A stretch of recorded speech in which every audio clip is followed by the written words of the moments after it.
Now, your most recent philanthropic gift has been to the Museum of Fine Arts for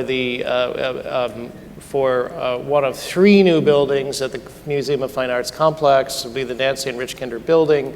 And in classic Houston fashion, when they announced this project and said the whole thing was going to cost $450 million, they said, oh, by the way, we already have $350 million of the 450, 50 of which came from you for the one building. Now, the Museum of Fine Arts also, and the investments there also have anchored significant private real estate investment in the museum district. You see in the picture here some of the private, particularly residential buildings that are doing well down there. Can you talk a little bit about you're the chairman of the board of the Museum of Fine Arts. Could you talk a little bit about why the Museum of Fine Arts is such a significant anchor institution?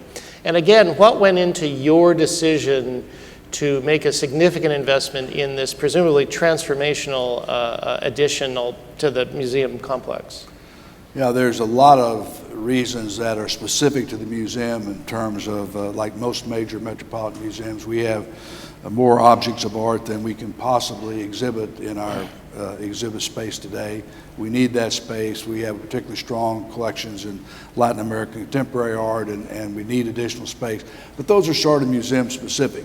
From a citywide standpoint, we'd like to get across the point, first of all, that Houston is more than just a business and convention center, that people don't just come here to go to a convention, that we have really good attractions. This is one of the major art museums in America in terms of the number of exhibitions it puts on, in terms of its space that it has for exhibits.